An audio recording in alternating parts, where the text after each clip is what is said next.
All right, joining me is a special episode of the NEC Sports Podcast, Courtside Ballers. My name is Sam Frick. I'm here with Mason Asher. We're here to talk about the Elite Eights and semi-state round of girls basketball for all four classes. We are 2 weeks away from the end of the season. Mason, it's gone by way too fast. Can we Yes. just sum up what happened last week in regionals? We had some upsets. We had some not so surprising victories along the way, but just kind of take me through regionals one last time. Yeah, I think you kind of said it. There are a lot of upsets. Come some surprising upsets as well. Really in all four classes. Some of the top contenders in the state in each class have now fallen, which makes it really interesting here the last weekend, 2 weekends of the season, to kind of see how it all kind of falls together. There's probably a handful of 5 or 6 teams right now that are no longer playing. That if you would have told me a month ago, hey, these teams aren't making to semi state, I would have been, kind of surprised. But I think that does kind of speak to the parity this year in girls basketball across the state. There really hasn't, obviously been, a dominant team for the most part, in any of the four classes, which, obviously makes for a really fun state tournament and really fun semi-state weekend that's coming up. Yeah, and let's go ahead and take us through to the semi-state matchups. We're going to go through 4A down to 1A here. So as you can see on the screen, we're down over here the 4A semi-state at LaPorte. This is the northern half of 4A. Northridge versus McCutcheon at 11 a.m. Eastern time at LaPorte. So that would be 10 a.m. Central. And then 1 p.m. Eastern is Crown Point versus Norwell. The Northridge game, Mason, this was kind of a back and forth game with Valparaiso. Lewis Scholl had 19 points, 13 rebounds. Allie Ambers had 18, but she made 4 of her first 5 shots, including 3 from downtown. And then the game-winning score actually came from the free throw line with 5 seconds left. Zoe Yater hit the second of her 2 free throws to ultimately hold on for the 51-50 win over Valparaiso as they held off a really good Lillian Barnes, Hmm. of Valparaiso to allow Northridge to play in their first semi-state since 2017. You take a look at McCutcheon with Lillian Graves at 22-5. They are coming off of a dominant performance against Hamilton Southeastern, 53-36 for the McCutcheon Mavericks. This program has not made it to past regionals since actually they made it 2 years in a row, but before that they had not won back-to-back regionals since 1998, when the early years of class basketball and whatnot. Crown Point and Norwell, very interesting matchup in the afternoon game. Crown Point defeated Penn 54-45. Ava Ritchie with 14 points in that contest. Ivy Henderson had 7 rebounds. Addison Seibert with 8 assists for the Crown Point Bulldogs in a 9-point win. And then for Norwell, Mason Norwell couldn't stop making shots, I should say, against the Snyder Panthers. They were 14 of 20 from downtown. Vanessa Ross with 36 points, 6 threes. Macy Sofrink 25 points, 5 threes, I should say. 11 threes combined from the 2 star players for the Norwell Knights as they look to get back to the state finals, this time in 4A. Mason, before we talk about this 4A South, give me your synopsis of 4A North. Yeah, I think, again, I said it last week, but if you would have told me preseason that these were the 4 teams that were going to be remaining in 4A North, um, I would not have probably believed you. We knew coming into the year, yeah, McCutcheon and Norwell both were going to be pretty good teams. But I wasn't necessarily on board with them making the runs that they did. Obviously Norwell in sectional, and then you know McCutcheon last week beating HSC, rather easily. We're both decent surprises, um, but I do think that all 4 of these teams have obviously deserved a spot in 4A North. I think definitely Northridge McCutcheon's going to be a fun battle. And I'm excited to see how Avery Ritchie for Crown Point handles that Norwell press, and trap and the defense of Norwell, which has really propelled them, obviously along with their hot shooting, um, so far this tournament. So I think honestly, 4A North is pretty wide open, and it should be, um, two really solid games in the morning, and the night game should just be as good as the two morning games. Yeah, take a look at the 4A South. You got Floyd Central against Lawrence Central, 23-3 Floyd Central. Lawrence Central 21-4. We've seen this before. Lawrence Central made it to state, won state 2 years ago. Last year they fell to Lawrence North in sectionals. So once again, we got a Lawrence Township school looking to represent 4A South in that area 4A. And then Center Grove undefeated 26-0 against Evansville Rights at 21-2. Center Grove defeating Pendleton Heights by 5, which I figure would be a close game. Wrights defeating Columbus North. Floyd Central defeated Bloomington South. Lawrence Central defeating Pike by 9 points. Where do you stand on 4A South? Is this the year that Lawrence Central gets back to the state finals, or does Center Grove continue their unbeaten streak? Yeah, it's going to be really interesting, honestly. Like, if Lawrence Central plays as well as I saw them play last week, against Pike and regional, then they probably should not be beaten. But I know since we've been doing so the past couple weeks, I've said like, oh, they probably shouldn't lose, but that team that I said shouldn't lose has lost a couple times. So, at this point in the year, I think anyone can win any of these games. I do think that the Floyd Central Lawrence Central matchup will be pretty fascinating. It'll be kind of a differing of styles where Floyd Central is going to try to, grind it out. And Lawrence Central might try to run a little bit more. They really didn't try to run actually last week against Pike, which was a little bit surprising. But it also, made sense because Pike likes to get out and run, and Lawrence Central, didn't want to get out and run with them. So that morning matchup is going to be really fascinating. Should be a close game. Floyd Central is really, really solid. And then in that second game, as we can see here, Harrell has Evansville Rights as the favorite in that game, um, which is a little bit surprising to me. Um, because Center Grove's 26-0. Now, I will say that Center Grove hasn't played, the top teams around Indianapolis this year. They've played Brownsburg, they've played Plainfield, but they didn't meet with HSC in the regular, or they did meet with HSC in the regular season. They didn't meet with Pike in the regular season. Um, and so that would have been a really good spot for them to kind of show what they've got. However, they've taken care of business. They win low scoring games. Every single low scoring game they play, they win. Not just this year, but in years past. And Evansville Rights, they aren't necessarily super deep. And Center Grove is fairly deep. But I'm not sure if that's going to matter too much just because of the style of play that Center Grove is going to try to play. And then the other kind of, subplot of this is the draw where you have Floyd Central versus Lawrence Central, which is an Indy area school versus a Southern school. And then the other, Center Grove and Evansville Rights, you have an Indy area school versus a Southern school. So I'm sure these, schools from the South with Rights and Floyd Central are really, really, really amped up to be able to potentially make a big statement coming up and playing a school from Indianapolis, because I think a lot of people throughout the state kind of expect the Indy area schools to kind of beat up on these two schools. But I think we're going to see two really good games, and I think we'll probably end up seeing Lawrence Central Center Grove in the regional semi-state championship. But the way that the tournament's gone so far, who really knows? I just know we'll have three really good games at Jasper on Saturday.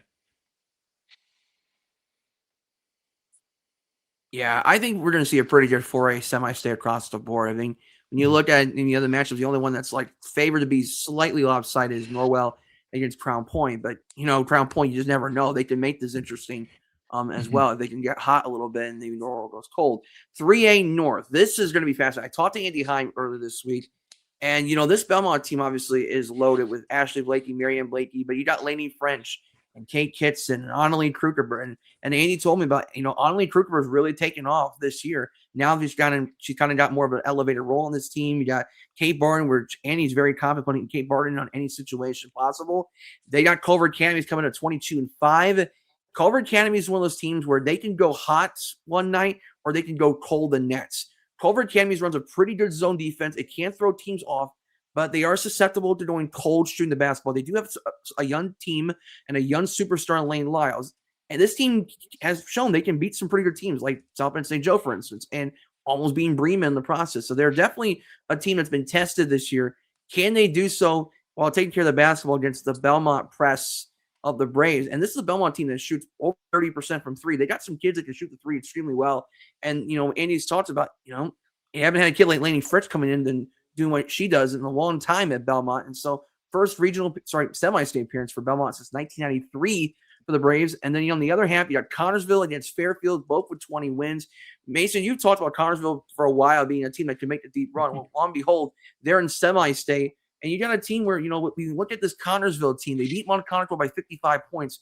I don't think you look at this Connorsville team and say they got that one kid that absolutely steals the spotlight here. They got multiple kids that can contribute. So they can hurt you in a variety of different ways, like Serenity Pennington, Kendall Bonnelly, and Anaya Bennett. But I would argue Fairfield kind of does something similar with that, with Ava Herbert, the point guard position, Macy Worthman at the forward position. They got some solid role players there. But I think the big thing for Connorsville, if they're going to beat Fairfield, they got to be able to protect the paint against Madison Jones, the power forward for the Fairfield Falcons. She averages 20 points per game, but she is so good inside and so athletic. So I think you look at both of those games. Yeah, I think Belmont, Connorsville are favored by double figures, but I think the Connorsville game is one most interesting to me because of that matchup with Madison Jones in the post. And, Kendall Bonnelly is going to have her hands full with Madison Jones on Saturday night. I'm curious to see how they're going to match up Jones and Herbert on Saturday in that matchup at Logansport. Mason, any thoughts on 3A North?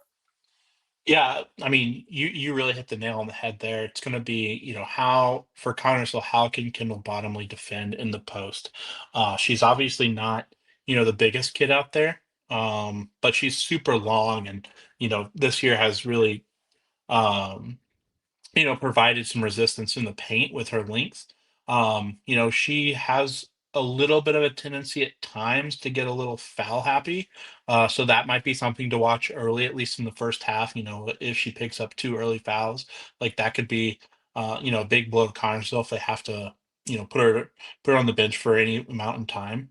Um, but also on the Connorsville side, all those kids can shoot the ball at a really, really high level.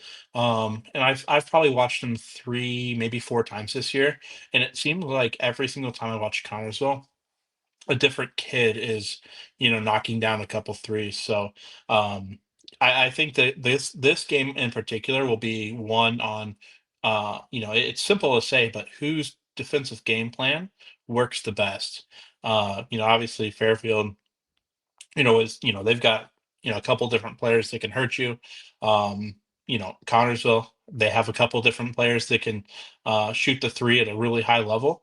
And then, I think in the other matchup that morning with Belmont and Culver Academy, I think that's going to be, a really fun game. I do agree that Belmont probably is, probably the I don't want to say heavy favorite, but I a double digit favorite. But again, like I said a couple times already, anything can happen now that we're in the state tournament. And you know, it'll be fun to see one of these 4 teams in Indianapolis.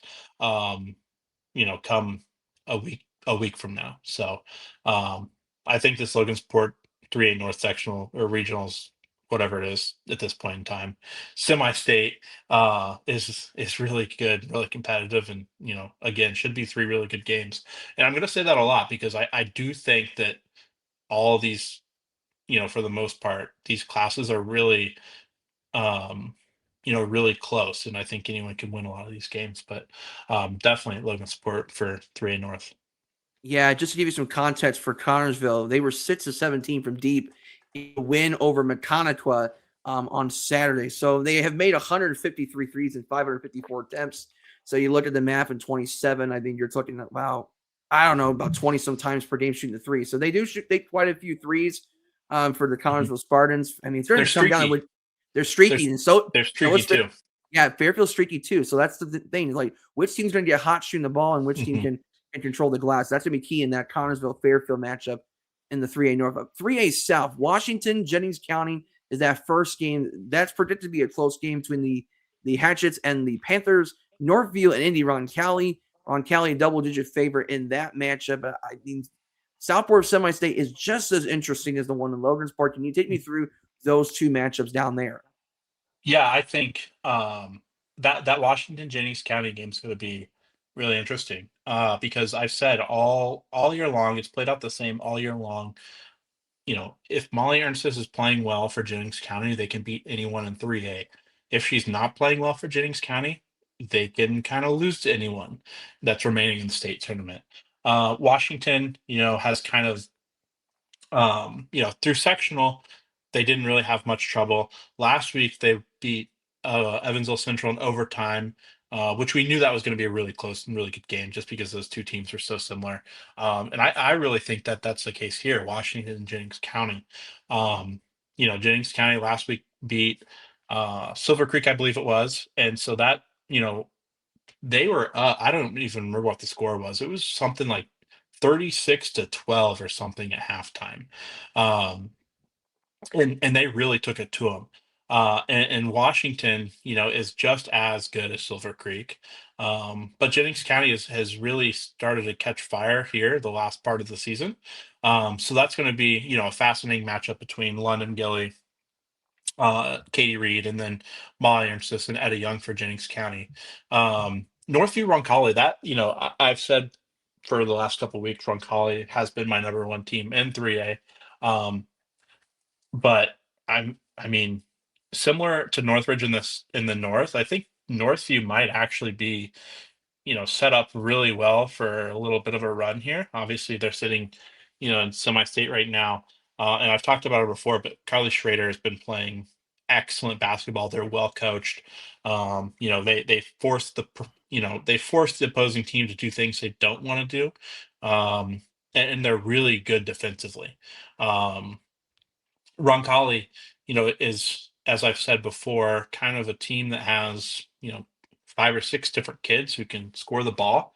They struggled a little bit against Cathedral last weekend, but were able to pull it out just by making, a couple more plays than them down the stretch. All those kids have a lot of experience. There's, a couple players that have had experience in state tournament volleyball.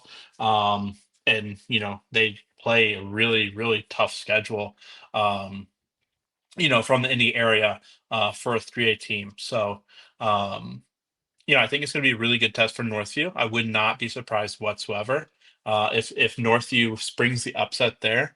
Um, but again, I think this is one of those semi-state sites where the way 3A South has gone this year, if you told me any of those four teams were sitting in Indianapolis, I wouldn't be surprised.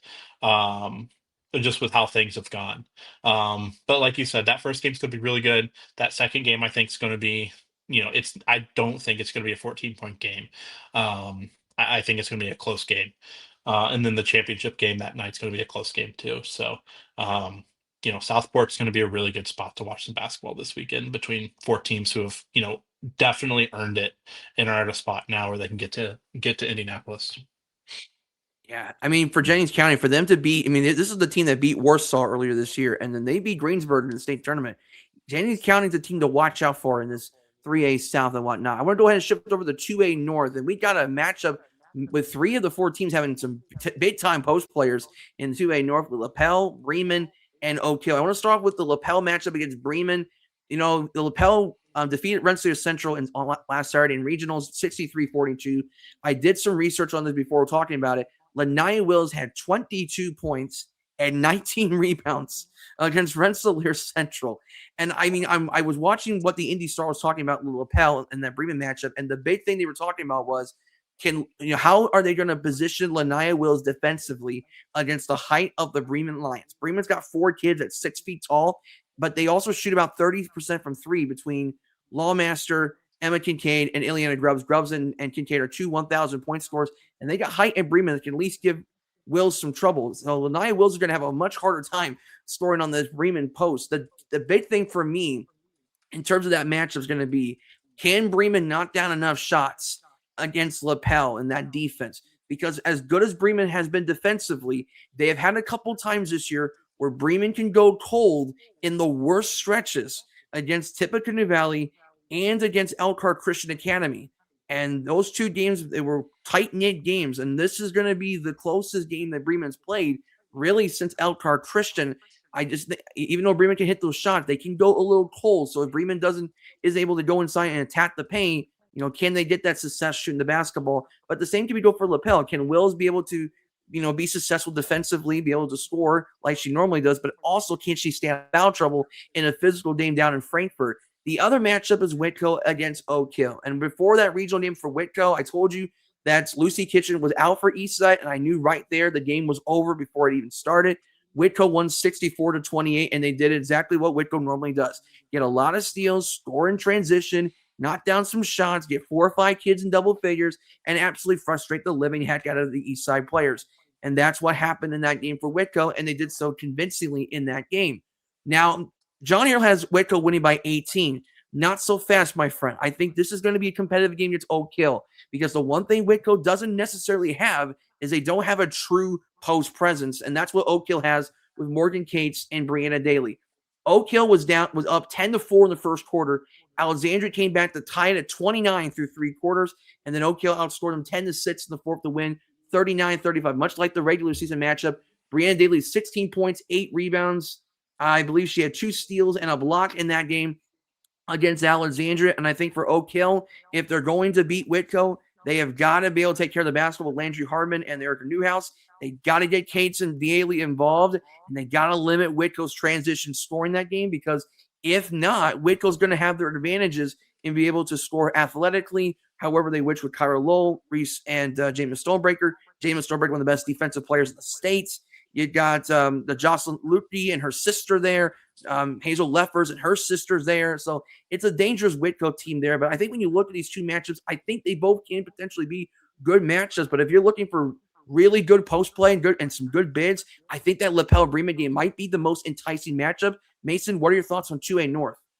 Yeah, I'll keep it short and sweet here. You summed it up pretty well. The guards are going to have to come play. Um, I am really glad that Lapel and Oak Hill aren't matching up in the first game, and Bremen Whitco aren't matching up in the first game. I like seeing teams that don't necessarily play each other that much. Facing off in state tournament stuff. So the matchups are good. But yeah, like you said, it's going to be who can hand who can handle the height of the opposing team in both of those matchups. And then, the guards are going to be paramount. I've always said that, good guard play will trump good post play, at the high school level. And so these are two matchups where, you're going to see if, that's true or not. But yeah, I mean, like I said before, these are going to be two really good games. And I think honestly, all 4 of these teams, have a good shot to get out of here. If they catch fire and play well on Saturday. Yeah, I think you can make a situation where any of these 4 teams can make a run to the state finals. I think it can't be out of the possibility there. Also, just a note here, Oak Hill, Whitco meeting for the first time since Oak Hill was a member of the Three Rivers Conference. So these two have a history with each other dating back to the TRC days. So I'm sure Whitco fans are like, yeah, we are definitely not excited talking about Oak Hill and Whitco being the same matchup again. But 2A South, this is going to be fascinating here. Heritage Christian and Park Heritage. We know the history of Heritage Christian girls basketball in terms of their success in the small school level. In fact, they played Oak Hill the last game of the regular season. They won, I think, by 8 points in that regular season matchup, which wasn't supposed to be scheduled until a last-minute cancellation forced Oak Hill to find somebody. They've ended up hosting Heritage Christian for their last game of the regular season, and thus we have what that kind of loomed into the storyline here. And they got Eastern Peak and North Knots, so potentially another Knots school can potentially represent 2A South. North Knots is favored in that first game for them, and then Heritage Christian's favorite in the early game in there as well. But you look at Heritage Christian, North Knots, Eastern Pekin, maybe Park Heritage. I think it's going to sound like a redundancy here, but any of these 4 teams can find themselves playing in the state finals. Yeah, definitely. I think for me in this semi-state, I think personally, and this is just kind of a gut feeling, I think Heritage Christian has a pretty distinct advantage over Park Heritage just because Heritage Christian should be prepared. They play a competition, that's at a higher level than Park Heritage plays all year long. They have more athletes. Park Heritage has, one or two kids who are really solid in Lila Busenbark and Berkeley Shelsky. But they, haven't necessarily played anyone at the level in 2A that Heritage Christian's going to be at. Um, Riley Johnson, I talked about her last week or the week before. She's one of the best sophomores in the state. And if Park Heritage wants to have a chance to, pull off the upset here, they're going to have to really stop her. And I also said right after the semi-state or after the sectional preview we did, if North Knox plays like they did against South Knox, and obviously as they continue to have played, they're going to be able to just kind of run through to Gainbridge Fieldhouse there in 2A South. And I think I'm just going to stick with that. I think North Knox is, head and shoulders, personally, uh, above anyone else in the South right now. Um, I've been burned for saying that already this year. Thanks, Marquette Catholic. But I think this is going to be, a night where you see Heritage Christian and North Knox play. Two teams who have a really, really good player and then really good role players around them. Um, but again, we've seen some upsets this year, so I don't want to discount Park Carriage or Eastern Pekin. These aren't going to be 25-point blowouts. Um, so, if they're able to knock down some shots and create some confusion on the offensive end for the opposing teams, they could, look to pull off an upset. But I just think the schedules that these two teams have played, Heritage Christian, North Knox, have prepared them for this moment. And I think that that's going to kind of show through as both teams have, used the entire year to get ready for this. So that's my thoughts on 2A South. But hopefully Park Heritage and Eastern Pekin can, pull an upset, can, play really tough and really competitive. But both these teams are, like I've said before, maybe a year away.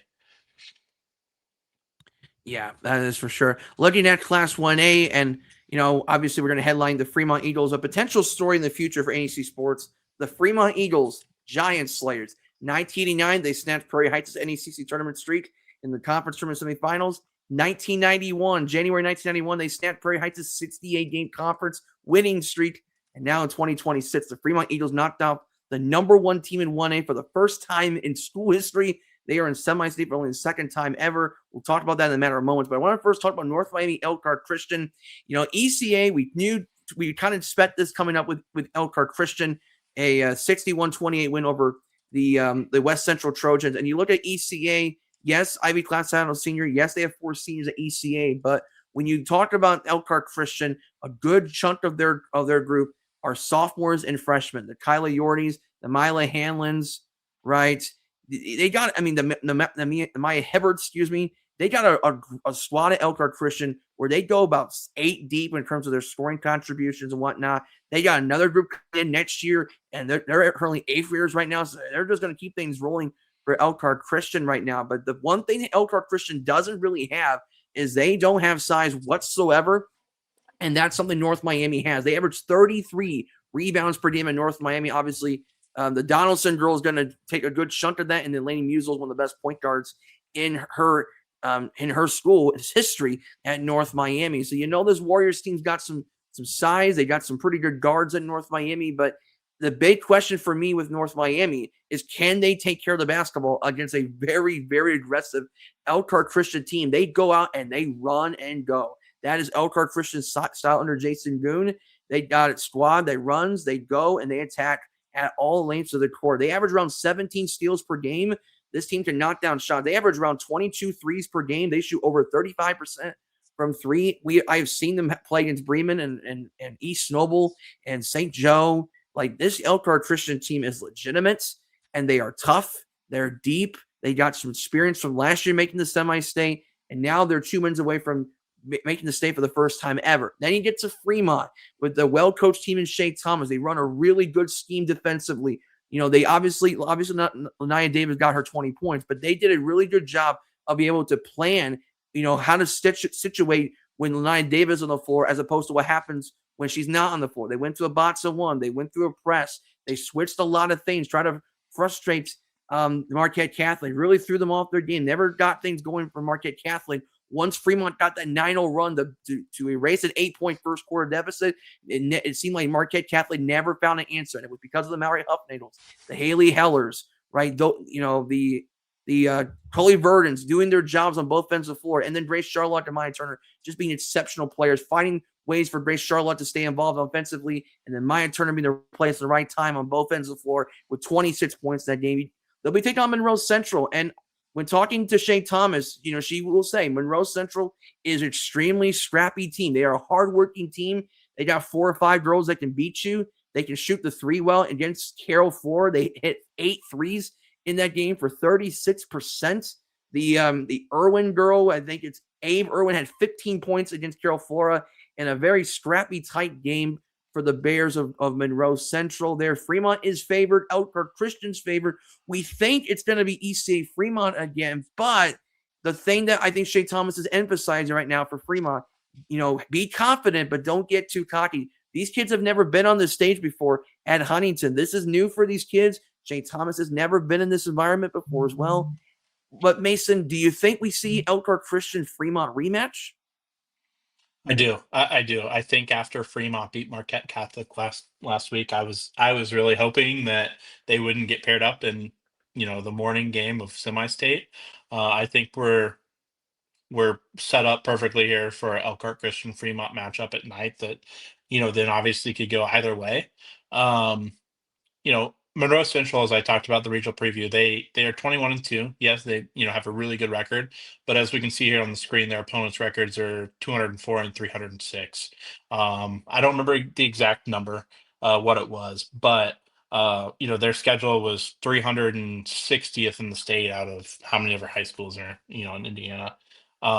So they really haven't been tested too much. Yes, they can shoot. Yes, they do play a really scrappy brand of basketball. But I think Fremont, from a talent perspective, is kind of head and shoulders above them.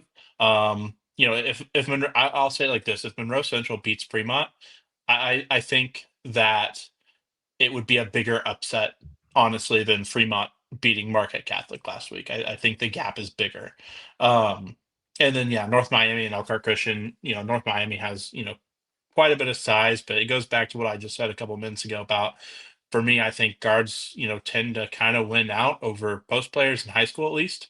And if Elkhart Christian's getting to their spots and shooting the ball, and holding their own at least a little bit on the boards, which I don't think will probably be too much of a problem. We should see the matchup that we're all, kind of expecting in 1A North. I wouldn't say we were expecting it, maybe a week ago, but now with these two teams, they're two of the best 4 teams in 1A in my opinion. So it's going to be a really really good matchup, and hopefully those morning games are pretty competitive as well. Yeah, I do think I will just say this, just so I don't want to completely rule out Monroe Central and North Miami. It really is going to come down to that first quarter for me, especially for Monroe Central. If this is a 10-8 game, 12-10 game in the first quarter, Monroe Central's got belief they can hang around. It's a young team. Maybe they feel that energy. Maybe the pressure on Fremont, right? It's definitely a different scenario there. And same thing goes for Elkhart Christian. Remember, Elkhart Christian is a very small team, so they got to stay out of foul trouble and got to be able to get some good defense and win and at least try to limit their touches inside. But if North Miami's hanging around, I mean that size is going to come back to eventually bite them. Eventually, I would say of those two matchups, I would say North Miami I think definitely has a chance in this game just because the size I think is that much of a problem for Elkhart Christian Academy to be able to play the style they normally would play because they don't play a lot of teams like North Miami. As good as Elkhart Christian's been all year and as tested as they've been all year, they haven't played a lot of teams like North Miami. And the way they run their style of basketball, it is quite a contrasting style to Elkhart Christian. So I'm fascinated to see how Jason Kuhn plans that matchup with North Miami. Looking at the southern part of 1A, Evansville Christian Borden, Greenwood Christian Indy Tindley. I think we're set up for Borden coming out of the south, but I think you look at maybe Evansville Christian probably gives you your best chance for an upset there. Yeah, definitely. I think, I wish that this would be a night semi-state matchup, but it's happening in the afternoon. I think Borden from the start of the year has been the favorite to get out of the South. Obviously, the favorite to get out of the South, doesn't always happen considering Marquette Catholic is going to be sitting at home. Um, but I do think that the two teams in the 10 a.m. game are a little bit further along than the two teams in that second matchup. Now I don't want to diminish Tinley. They have some really, really solid kids. As I've mentioned before, Chantel Shockley transferred in from Warren Central. They've got a really good, really solid post player who's 6'2", and Kayla Leaf. Um, so I would presume at this point in time that Tinley's going to be the favorite in that matchup. I think Greenwood Christian is kind of in the same boat last year as they've how do I put this? They had a pretty easy sectional and then won a pretty decent game in regional last week.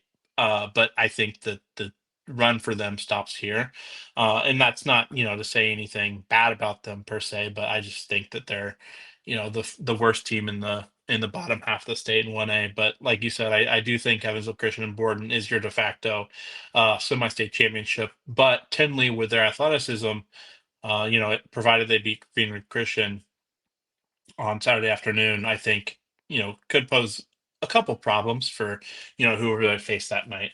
But yeah, I think Borden is the team to beat here for sure. And you can't really say that about many other classes because I think it's pretty wide open in, the North and South and all other four classes. But I think here in 1A South, you have kind of the one team that you can look at and be like, okay, yeah, that's probably the team that gets out. And it would be a little bit of a surprise if they didn't. All right, second to last question for me. We'll get to predictions for semi-states. We're going to put you on the Ooh. spot here later on. I mean, I'm going to be on the spot too, so it's going to be fair game for both of us. But one question to me is, when you look at semi-state, obviously it's going to be a long day. It's 2 rounds, so you got to play those day games, and then you got the Mhm. night game. So you're going to put all that time spent in semi-state that you normally, just 4 years ago, you would be playing that in regionals. Now you're doing that the biggest round until you get to state. What are kind of the headlines you're looking at in semi-state? Because we have had some upsets. We've had teams that maybe have been there before, maybe some that have never been there before. What's Yeah. kind of your headlines kind of expecting for semi-state? Yeah, I think for me, it's going to be, which coaching staffs have their kids the most prepared. Because going through the week, you kind of have to prepare for if you're, for example, Northridge, you're not just preparing for McCutcheon. You also have to kind of prepare a little bit for Crown Point and Norwell. You don't give the kids that much information, but as a staff, you can't just take that 4 or 5 hours in between games if you win and do all your prep work there. So for me, it's going to be which coaching staff's the most prepared. The first quarter, like you mentioned a minute ago, for games is going to be really key, um, because you don't want to get down by 8 points, 10 points quick. You want to be the team that's on the pedal from the get go, and you want to grab the momentum of the game first. So the morning games, who's going to come out and be ready to play? Because as you mentioned last week, a lot of these teams aren't used to playing. Morning games unless it's during a Saturday afternoon or morning game, or a shootout or tournament during the season, and then who utilizes their time the best in that 6-hour time frame between their first game and second game. My opinion, though, just as an aside, is I absolutely hate this format of Simply State. I wish it was just one game because I don't feel like it's fair to a lot of those kids and teams to have to turn around and from your second most important game of the year to then 5 hours later have to play your most important game of the year. I think it should go back to how it was. But that's just my opinion. That's just my little rant here. But yeah, I think it's going to come down to who can get off to a quick start, and which coaching staffs have their kids prepared the most, and who plays their style of basketball. You can't really change your style of play. You can't change how you play. You got to do what you do best, and whichever teams do what they do best, the best, will come out with 2 wins. Yeah. I mean, yeah, I'm kind of with you. I like the 2 round regional a little bit better, but I kind of understand where the IHS is coming from in this standpoint as well. I just want to make one comment from Andy Heim real quick. He did say something to me when I asked about that 2 round format. He did say, like, look, our team has been prepared for this all year. Our kids are used to doing this at AAU all the time, and Yeah. they spend 7 hours in the gym waiting for their next game and whatnot. So they're used to that grind. And then if you look at the NAH schedule, they play a lot of their conference games either on Friday or Saturday. So they have a Mhm. routine right from the jump. Once they get in the A play, they're playing those Friday, Saturday games all the time. And basically, they're putting very little preparation for that non-conference game because of, they have all that preparation for that big conference game like Mhm. Norwell or Columbia City, and then you get a game on Saturday with no preparation whatsoever. You're just going with gut feeling, how are we adapting and whatnot, and then we're kind of just adjusting on the fly and whatnot. So it's just kind of interesting that with some coaches seem to like that style, be able to play those Friday, Saturday games as well. Now let's go ahead and we're gonna go ahead and do predictions. Just a warning: if you don't like predictions, go ahead and stop this video now. Go do something to do at night. Maybe take a popcorn, watch the Olympics, and whatnot. Because you don't want to hear our predictions. If you like predictions, stay tuned for the rest of this video, Oh and then man. we will give you the entertainment you need here. So I will go first on 1A. You can go after that, and then we'll kind of rotate from there. Okay. So starting in 1A, 1A South, I think this shouldn't be a surprise to you. I have Borden in the Tinley representing the championship game. I have Borden once again back in state. 1A North, I'm expecting Elkhart Christian Fremont. I will say this: I think North Miami has a chance for an upset. I think it's possible, but I do think if ECA and Fremont play like they normally would, again, if in a normal situation, if they play like we've seen them all year, Elkhart Christian and Fremont are the two best teams left in 1A North. Oh, and after that it gets tough because I think both these teams can easily get to state. Oh my gosh, ECA is the deeper team. They're also the younger team. Fremont's got the two studs. They're an older team. Where do you go from here? I'm going to lean towards Fremont, but I can honestly, that's a tough one. I hate that I have to make that prediction there. What about your prediction 1A? Yeah, the tough part, Sam, about making predictions is if you pick against their, whoever's listening's team, they're gonna think that you hate their team. Um, but we don't hate your team if we pick against it. But yeah, I think I'm in complete agreement with you. I think Borden, Tinley in the South, Borden I think makes it through, and then in the North, Elkhart Christian, Fremont, and I think Fremont makes it through. I think they're just that this is a run that I think that they're not going to want to stop on Saturday. So I'm going to go with Fremont and Borden. Yeah, the only thing with Elkhart Christians is they get to the championship game, they do have some depth and they can go on a run easily, so they can easily get to state. I just seen them play. I know they've shown that last year against Fremont. They can beat them. So Mhm. we'll see what happens. I'll go back to you for 2A. Two is tough. But I do want to one point on 1A real quick. You did say Elkhart Christian is a little deeper than Fremont, and they do have the added aspect of playing the first game, so they do get an extra hour, 45 minutes, 2 hours of rest too. And with a deeper team, that obviously can help out. Oh man, 2A North. I, this is tough. It is actually really tough. Um, I think Bremen's going to take down Lapel. I think that game could go either way. So I have no idea. But I think Bremen, you know, can utilize their strengths a little bit more than Lapel can. I think, you let Lapel, obviously their star player get hers, but then those other kids have to step up, and I'm not sure if they're going to be able to in a moment like this, but they might. Who knows? So I'm going to go with Bremen. I'm going to go with Whitco. I think, but man, that's tough. Oak Hill is really good though, but I'm going to go with Whitco. I think Whitco makes it through. That's my pick. I think they're the second best team in 2A, and then South. I've already kind of said it. Heritage Christian, North Knox. I think will make it through, and I think North Knox makes it to the state finals, and I think they're on a mission right now that they're not going to be stopped. Kind of similar to what I said about Fremont. They're just not going to be stopped. So I think, yeah, Bremen, Whitco, Heritage Christian, North Knox, and then we'll see Whitco and North Knox. Okay, so mine's gonna be slightly different here. So I have Waco advancing. I do think it's going to be a closer game. I think Oak Hill's post presence is a big problem for Waco, and if they get into foul trouble, could be a problem. But I think if Oak Hill is sloppy, they're not able to get the post presence involved. I think Whitco's just a little bit better in the backcourt. I will say this though, if on the other game, if Lanai Wills has a 2020 game against Bremen, I'm gonna go on a limb and say they don't lose this game. No, I that's think fair. because I think for Bremen to win this game, they have got to contain Lanaya Wills on the boards. I think that's a huge emphasis for Coach Robinson coming in. They got to get Lanaya Wills off her game. And I think that's important. So Mhm. I'm gonna lean towards Lapel. I want Bremen to win, but I think Lanaya Wills is too much of a problem in the post. I Yes. got Lapel against Whitco. I'm gonna go Whitco by a hair to get to state because I think Wills is a problem for either of these teams left in the 2A semi-state North. And then the South, I got Heritage Christian and North Knots just like you. The only difference is, just for the sake of being different, I'm Mm. going to go the traditional power Heritage Christian to 2A South, state to represent 2A South in the state finals. So I got Lapel, Heritage Christian going to state.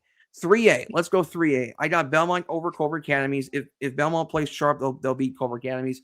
Connersville, Fairfield, I want Fairfield to win this game, but Connersville is just too deep in the backcourt, and I think they do shoot the ball well enough to cause some issues. I think it will be closer than 10 points. Ultimately, I have Connersville winning that game. So Belmont versus Connersville. Oh gosh, that's gonna be a tough one right there. Because I mean, Belmont can make things interesting for Connersville as well. This will be a good one. I'm gonna lean. I'm gonna lean towards Belmont, but I think Connersville can easily get to state. On the south side, you got Jennings County over Washington, and then Roncalli over Northfield. I got Roncalli getting to state in 3A South.